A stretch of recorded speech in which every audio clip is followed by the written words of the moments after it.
This is a big part of why Labour lost a lot of support, is I think saying that you need a lot of runway and you need to explain it and all of this sort of stuff. There's an adage in politics that if you're explaining, you're losing.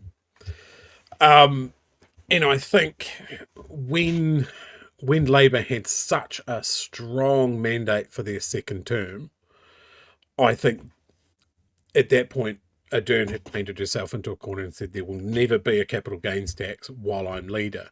And that was to just basically get rid of National's criticism of Labour that they're going to bring in this tax. Now, we can all remember she ruled that out and National kept on saying it anyway. They kept on going, well, she's going to say that, but they'll bring it in, they'll bring it in. And we're seeing that now with this Labour Party, in the complete absence of any policy announcements around tax, National are still criticising them, saying that they're going to tax the family home. So I think the lesson here is the twofold. Do what you think is right and campaign on it and ignore what National are going to say. National are going to say that you're going to tax everything. National is going to say that you're Marxist or socialist, whatever the truth is. They're going to do it anyway. So ignore them and just do what you think is right. And I think when Labour had such a strong mandate, the alternative to having a really long runway and explaining in intricate detail how it's going to work and all of this sort of stuff, while National smacking you around the head going, see, we told you, they're coming for the family home and the fucking batch and all of this sort of stuff, they're going to tax your nan into obscurity, is you just fucking do it and people should notice the difference. This is the thing when you look at countries that have high taxation, they also have high services. And I think when people think about tax, they think that the levels of service and the levels of what you get will stay the same because shit doesn't get better. I'm just going to get taxed more.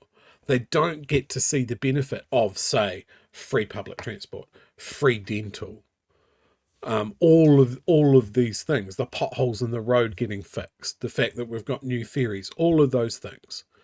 And when they have them, they can go, oh, well, this isn't so bad at all. I think when you look at a party that is saying, hey, look, yes, we are going to increase taxes, like the Greens are, they're just being quite upfront and honest about it. They get a very different criticism from the right. They get the Greens are crazy. There's no pushback on their actual policy, which is, as they've done every time, they've costed it out. They've sort of gone, well, we know where the money is. And this is the things that we want to do with the money. And all they're getting back from the right is, yeah, but the Greens are crazy. They're tree huggers and they don't know their finances. So, I mean, this is the same criticism that they're always going to get. So every party should just fucking stick to their guns. Sell me on the benefits of your policy, or just do what you think is right. And I think that's the criticism a lot of us have on the left of Ardern's government, is that they had a generational opportunity, an unheard of level of public support based on the decisions that they had made. And we rewarded them with an MMP majority. You don't need anyone else. Just go for it. And if you fuck it up, we'll vote you out. And by the same token, if you don't do enough, we vote you out. So swing for the fences. And I hope, like, I see people in Labour that have learned that lesson. You look back in hindsight and you go, oh, I wish we'd done that. And I just worry about Labour, again, trying to hedge their bets. Oh, we can't give too much ammunition to National. You don't have to give them ammunition. They just make it themselves, whether it's true or not. So just damn the torpedoes. Go full speed ahead. You make a good point there, though, that they did win majority, which is quite historic, right? It's not hasn't. It's never happened. It's It's never never happened. happened. That was the first time. It's never happened. It's never happened, to the best of my knowledge, that there was a Wow. majority a party that did not need a support party under MMP. There's always been a coalition. There's Wow. always been a negotiation. So I think that was the public going, you did a good job on COVID, and we know it. And then I think people got real jaded afterwards. They wanted to forget what happened with COVID. There were a lot of people that were like, we were hoping that you would do more with your mandates, and you didn't. But you do bring up a good point that they did do. I think it was great because they had a comparison, well, the voting base, the people.